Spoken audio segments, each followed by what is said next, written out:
11 de la mañana con 22 minutos, estás en Café Negro, aquí en Radio Valentín de Telier de la Universidad de Valparaíso. Nos escuchas a través del 97.3 FM, 94M y rbl.v.cl si estás en línea. ¿Lo repito? No puedo. No se puede. Oye, les cuento, mañana la editorial Pudú, una editorial local, interesante, de eso vamos a hablar, va a presentar un par de libros acá en el Centex. El primer libro es Sweet Dreams, de Sergio Amira, con quien estamos sentados acá en la mesa, y el segundo es El Maestro de Armas, de Gabriel Bornes, con quien también estamos sentados acá en la mesa de Café Negro, ¿no? Para hablarnos de todo esto, vamos a partir con David Cofré, quien es el director de esta editorial Pudú. David, ¿cómo estás? Bienvenido a Café Negro. Muy bien, gracias por la invitación. Bueno, este es un proyecto que partió hace unos cuantos años. Estábamos visualizando cómo estaba el mercado nacional, qué se estaba produciendo en las letras chilenas. Y nos dimos cuenta que había mucho escritor bueno, pero no teníamos la capacidad de decirles cómo se está publicando. Por ejemplo, tenemos autores que pasaban con una novela escrita, tenían el manuscrito y no sabían cómo llegar a la editorial. Las editoriales grandes nunca los toman en cuenta, empiezan a amontonar sus libros porque dicen son muchas páginas, no eres famoso. Entonces como que lo empiezan a descartar antes de. Pero vimos que hay libros de mucha calidad, de mucho trabajo en ellos, y que solamente por no conocer cómo se realizan los procesos literarios, no tienen la oportunidad de poder publicar. Entonces vimos un nicho ahí de que el autor necesitaba calidad. La misma calidad que le presta una editorial de las grandes, nosotros queríamos replicar esa oportunidad y dársela.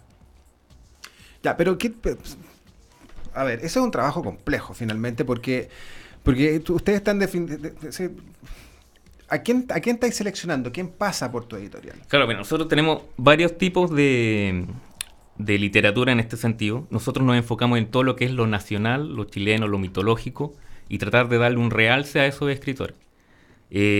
Cosa que no se está tomando en cuenta. Ahora está como un pequeño boom, un rescate a lo nacional, están empezando a salir nuevos historietas, nuevos libros con el tema nacional. Entonces nosotros, antes de eso, ya estábamos con la idea de proyectar el asunto. Entonces tenemos autores, por ejemplo, de ciencia ficción que queremos publicar prontamente, el próximo año de hecho. Pero, o sea, digamos que es un género que aquí en Chile las editoriales no se toman en serio. Exactamente.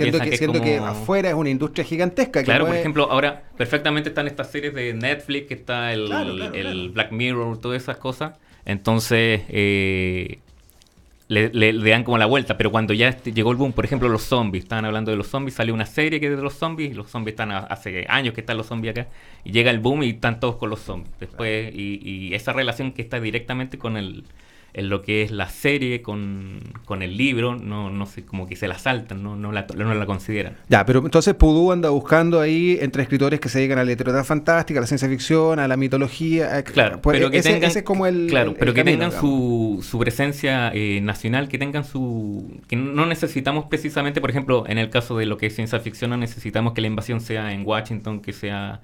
claro. Entonces tú puedes perfectamente encontrar un evento acá, por ejemplo, en este estudio podía pasar, se abre un portal aquí mismo y estamos en Chile y pasan las cosas. Estoy convencido que este estudio es un portal. de hecho. Mira el tipo que tengo sentado al lado. Bowser. Tal cual. Sergio, mira, cuéntame, ¿tú qué vas a mostrar mañana? ¿De qué se trata la novela que vienes a poner arriba de la mesa? Esta novela es una novela que es bien particular porque fue escrita entre el 2004 y el 2006. Uh-huh. En una época en que yo, como todo joven escritor, creía que era un gran escritor y estaba acometiendo, según yo, una obra maestra. Por suerte el tiempo permitió y las situaciones adversas de la industria impidieron que este libro se publicara, tal como dice David, habla de eso. Por suerte existía todo eso y eso impidió que este libro se publicara porque definitivamente no era una obra maestra como yo lo pensaba, y la actitud que tenía yo en esa época, ahora la reviso y claro, me gusta mucho una frase de Nicanor Parra que dice: ser idealista no ser idealista a los 20 es no tener corazón, pero seguir siéndolo a los 40 es no tener cerebro. Ya. Entonces, este libro lo escribió un joven idealista que creía, estaba convencido de que estaba escribiendo algo muy bueno. Y cuando David me pidió algo, yo para presentar, cuando estaba creando y fundando la editorial Pudú, somos amigos hace muchos años y hemos trabajado y colaborado en muchos libros, de otros autores también, y los propios, le dije, le voy a pasar a David este libro que jamás se va a publicar. Que estaba ahí, digamos, el que Claro, quedó ahí. El que yo consideraba que era mi obra maestra, claro. pero luego con el tiempo, con la madurez que traen los años y el escribir muchísimo, uno se da cuenta que... Sí, pero tú tenés carrete ya en esto. Sí, llevo desde el 2000, Sí. desde el 2000 que estoy sistemáticamente dedicado, digamos, profesionalmente, por mi lado, Claro. a esto. Entonces, luego el libro me dio vergüenza, en realidad. Dije, esto es un pecado de juventud. Y lo digo acá en el mismo libro, en una nota al final, digo, pecados de juventud. Pero luego dije, no quiero cometer un pecado de senectud, Claro. que es no permitir que este libro exista. Bueno, pero eso es que el libro exista lo permitió David, porque como te decía yo, maliciosamente le di a David un libro que yo sabía que no se iba a publicar nunca, porque es un libro muy extraño, un libro, yo te digo que es un pecado de juventud y que es una cosa como que acomete un escritor, que yo quería ser como James Joyce, entonces quería escribir como James Joyce, y es todo como un tributo a James Joyce, y cómo yo voy a llegar a los talones de James Joyce, ¿verdad? Quizás el mérito es la voluntad y la convicción de que lo puedo hacer, quizás el resultado nunca va a estar a la altura de James Joyce, por supuesto, pero yo creo que en sí el mérito de querer hacer algo así es suficiente. Y David vio eso al leer el libro, y él creyó en el libro mucho más que lo creí yo, que también a Gabriel le pasa, y que muchas veces hay otras personas que han creído en nuestras obras mucho más que nosotros. Y con los años, como te digo yo, ya pasado mis 40 años, por suerte ya tengo cierta sabiduría, más sabe el diablo por viejo que por diablo, y tiene uno la sabiduría de decir, bueno, esta persona es posible que sepa mucho más que yo, que haya podido evaluar esto más que yo, porque los árboles no te dejan ver el bosque, de repente uno está muy encima de la cosa, y ganó el libro, porque yo se lo pasé a David y no estaba revisado desde el año 2006 que estaba ahí, y le dije, oye, pero déjame leer lo que acaba de ganar, porque yo me acuerdo que ese libro era una barbaridad, ¿no? Claro. Y lo leí y me gustó porque habían pasado 10 años y ya Justamente, como que claro, lo había escrito otra persona. Justamente eso te iba a preguntar, ¿cómo es reencontrarse con uno, ¿cachai? Porque tú hiciste un ejercicio de viaje en el tiempo, en el fondo, ¿cachai? Sí, que es encontrarte contigo hace 10 años atrás a través de tu libro. Y eso lo puede hacer muy poca gente. ¿Cómo fue ese ejercicio? Cuando te empezaste a leer y mira en qué estaba pensando, dónde estaba parado, mira las cosas que están... ¿Cómo fue eso? O sea, por un lado me enorgullecí como de un hijo. Uh-huh. Cuando yo en realidad mi yo de 45 años es el hijo de este yo de 32, de 33 años. Claro. Pero yo me enorgullecía de ese yo más joven, porque hay varias cosas que dije, ¿cómo escribí eso? Eso parece que no lo escribí yo se lo tengo que haber copiado a Joyce, yo se lo tengo que haber copiado a Proust, a William Burroughs, no sé, eso no puedo haberlo escrito yo. Y buscaba y googleaba, ¿de dónde me robé esto? A ver, no, realmente lo había escrito yo, porque había pasado tanto tiempo. Y me decía a mí mismo, sí, aquí hay cosas muy buenas y hay otras cosas impresentables. Entonces le pedí permiso a David, le dije, quiero hacer una corrección, pero mínima también para no traicionar. Y aquí yo hablo, en la nota final, hablo del pestañeo del Ewok, en relación a George Lucas, que se puso a meterle cosas a su saga, a perfeccionar ciertas cosas como que los Ewok pestañearan en el regreso al Jedi. Entonces yo le llamo, no quiero caer en el pestañeo del Ewok, no quiero alterar la obra de tal manera que ya no responda a la visión de su época, porque esta es una obra que es producto de su época y producto del autor que yo era en esa época. Entonces traté de corregir ciertas cosas que simplemente ahora no funcionaban por cuestiones de estructura, pero la temática y el tema, que es un tema bien peliagudo, o sea, controversial, el tema del libro, eso quedó intacto, porque yo le podría haber dicho a David, ¿sabes, David? Quiero quitarle este tema central. Claro, y decía, ¿pero cómo? Así, y David me dijo, pero el libro ganó tal cual está escrito. Sí, estaba perfectito. Así que tuvimos ahí una discusión, no, que yo soy el autor y si no, yo no te voy a apoyar, si no me dejas corregirlo. Estos escritores, bueno. Oye, Sergio, ¿de qué se trata este libro? Se trata de un escritor de mediana edad que está consciente de que el sueño es un peligro mucho mayor que ese insomnio que se llama vida. Por lo que decide comenzar una bitácora, comienza a anotar sus sueños. Uh-huh. O sea, comienza, después de después de un tratamiento contra la depresión, deja de tomar los medicamentos, porque generalmente esos medicamentos te impiden recordar tus sueños, y empieza a recordar los sueños y de una forma muy vívida, y empieza a notar esos sueños. Y luego ya empieza a confundir lo que es realidad y lo que es sueño, lo que ha soñado y empieza ese tipo de relatos donde el mundo onírico se empieza a manifestar en el mundo real y ya no sabes si estás caminando o dormido, y por eso se llama Sweet Dreams. Y yo, bueno, siempre me baso mucho en la música, es por la canción de Eurythmics, porque no como que en algún momento se borra esa distinción entre realidad-sueño, entre ficción y realidad, y hay mucha metaficción también. Eso está muy bien reinterpretado por la versión de Marilyn Manson, digamos. ¿Cachai? Como que levanta esa idea. Claro, es como esa... sí, es un libro muy pesadillesco también. Claro, digamos. claro. Yo diría que es una novela de terror. Si la tuviera que definir, diría que es de terror, porque es aterradora a ese terror psicológico, sí, del que se habla, porque es la incertidumbre. Es una cosa muy de Philip Dick también, que Philip Dick siempre estaba cuestionando la realidad. Y, por ejemplo, ¿soy humano o soy robot? O yo toda mi vida creí que era un humano y de repente me corto un brazo y resulta que tengo un brazo robótico. Entonces, o soy un cyborg, soy un robot, o soy un mutante, o soy de otra realidad, o reemplazaron a mi familia, son todos alienígenas y cambiaron de forma. Esa paranoia como muy de la Guerra Fría y todo eso, siempre ese cuestionamiento me ha interesado mucho, y es una cosa que como que está a lo largo de toda mi obra. Siempre estoy cuestionando eso. En ese sentido, Philip Dick me refleja mucho.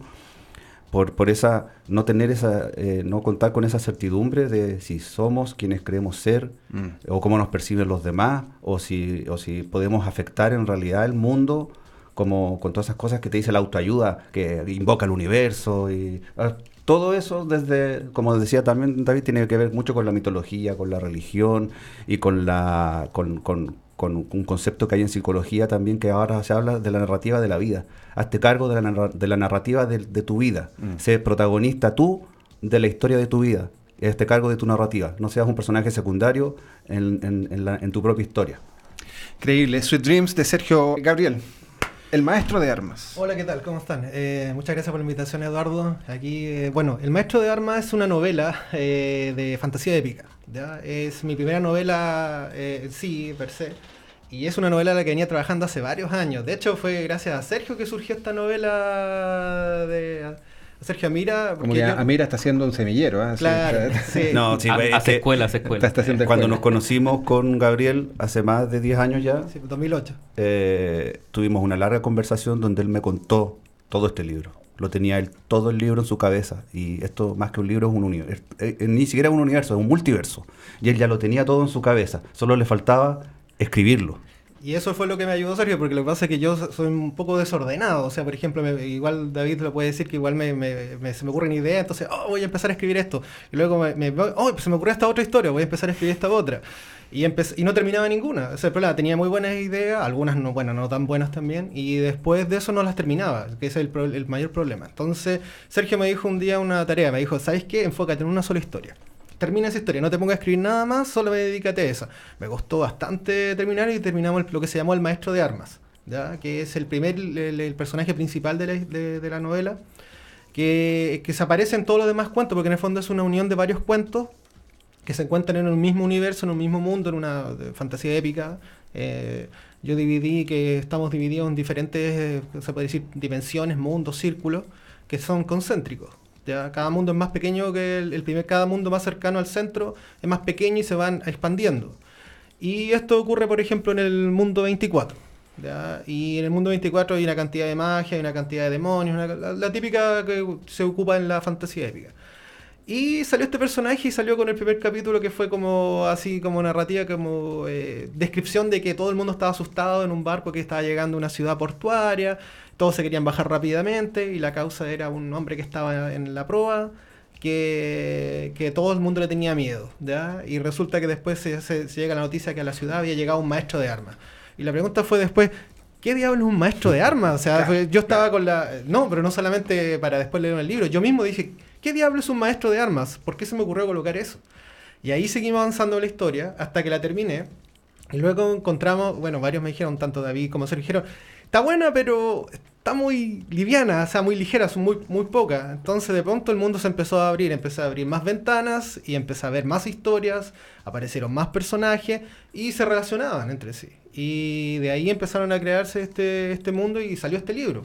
De hecho, bueno, este libro estaba para publicarse hace como 2 años atrás, pero como lo que hemos hablado, que es lo que busca la editorial, algunas pequeñas diferencias con las otras editoriales y no encontraba ninguna que quisiera hacerlo bien, porque yo creo, como decía David, hay muy buenos escritores en el país. No me incluyo todavía en ello porque todavía recién partiendo. No, sí, bueno, bueno. Pero bueno, muchas gracias.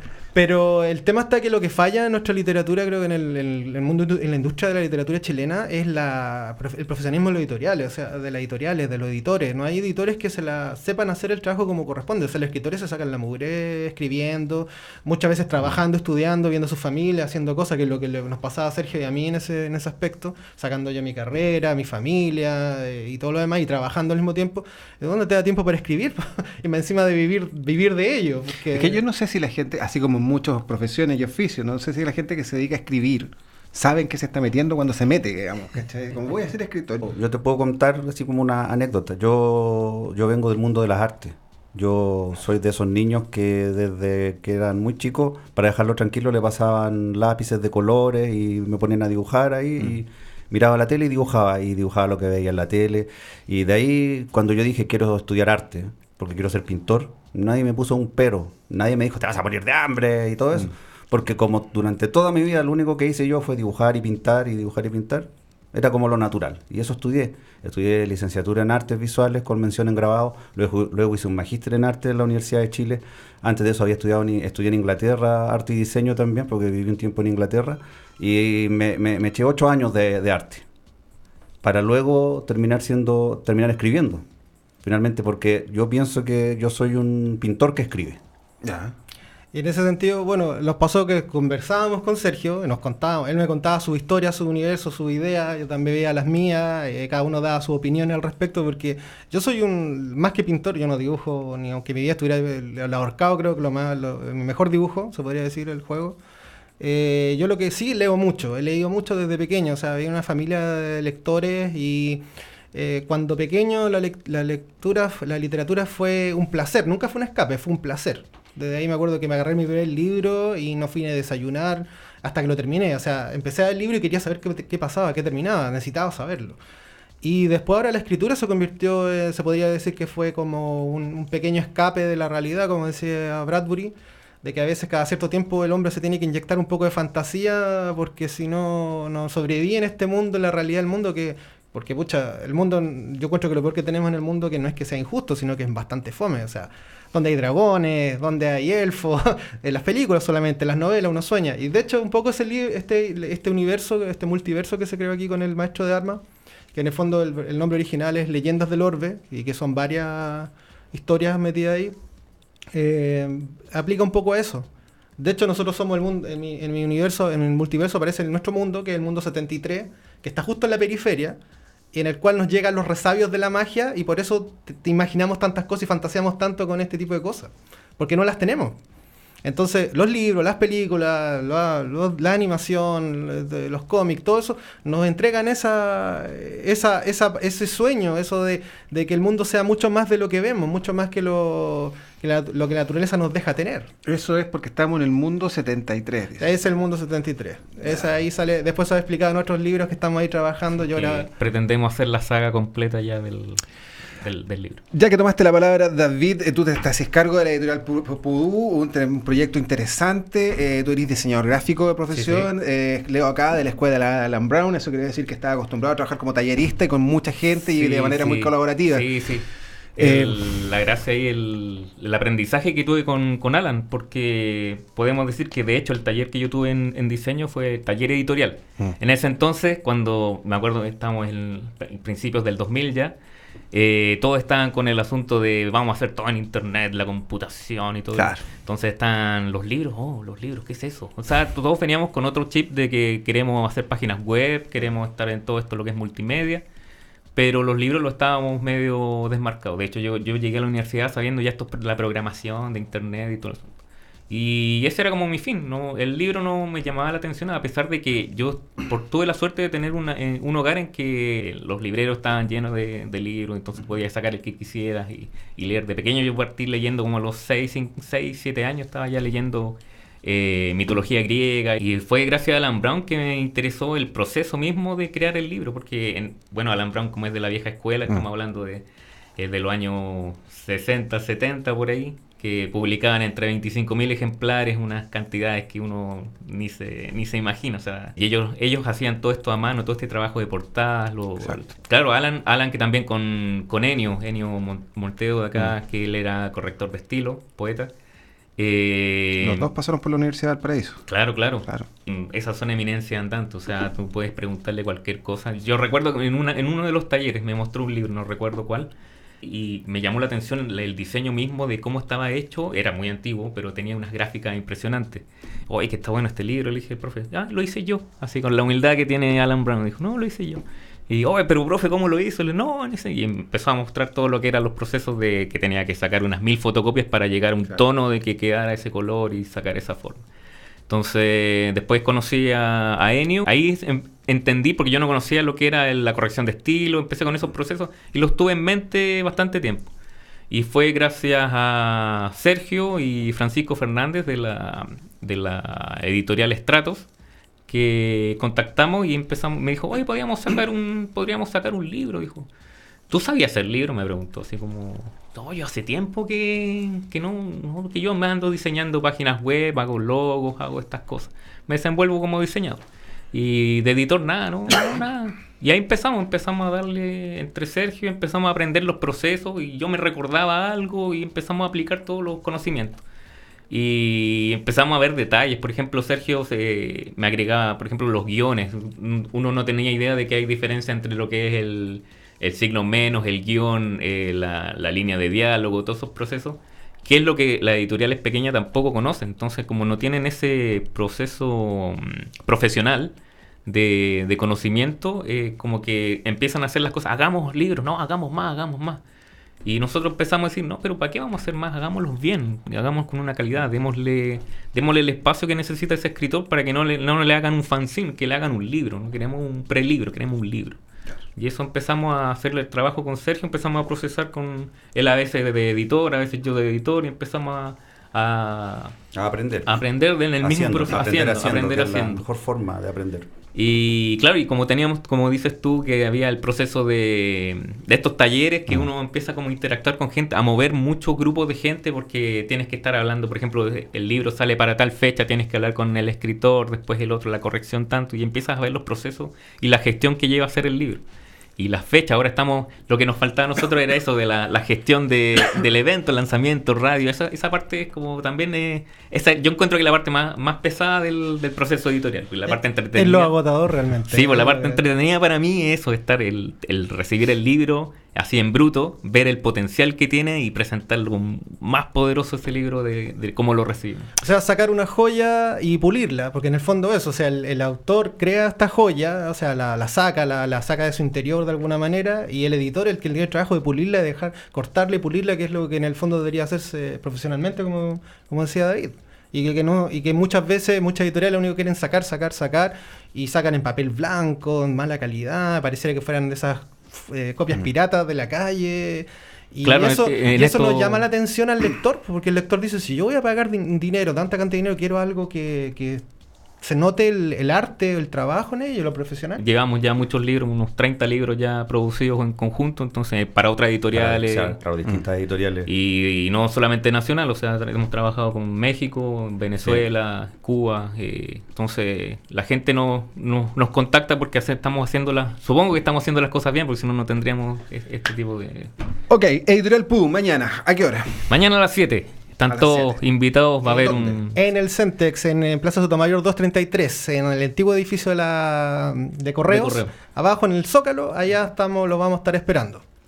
Van a estar ustedes firmando libros, contando la Sí, historia. por supuesto, ahí vamos a estar con Gabriel y David. Y con un vinito de honor ahí a los presentes en caso... Estamos tirando toda la carne a la parrilla. Y lo otro es que vamos a estar el 21 en la feria acá también del centro. 21, 22, 23, la FILVA, que es la Feria Independiente del Libro de Valparaíso. Estupendo. Don Sergio Mira, muchas gracias por haber venido a conversar con nosotros. Gracias por la invitación. Que haya bien a ese hijo que tiene ahí encima de la mesa. Usted tiene harto carrete ya en esto. David, ¿Qué pasa? toda la suerte del mundo mañana. Muchas gracias. Y por supuesto, al hombre de El Maestro de Armas, con su debut, Gabriel. Sí, me siento ahí como en la ópera prima, así uno está como con los nervios, pero feliz también. Nervioso, Así que como muy- quinceañero. Claro, de hecho, fue una anécdota. Fui a buscar la maqueta a Santiago con David y yo no quería soltar el libro, era como que me habían entregado a mi hijo recién nacido. No, así. si le tiritaba la perita así como que... Uno se emociona. Oye, buena idea regalar libros para la Navidad. Nosotros lo hemos acá junto con la editorial de la Universidad del Paraíso. Hemos estado promoviendo que regalen libros. Es un súper buen regalo. Chicos, se pasaron. Muchas gracias por la visita. Muchas gracias a ti. Eduardo.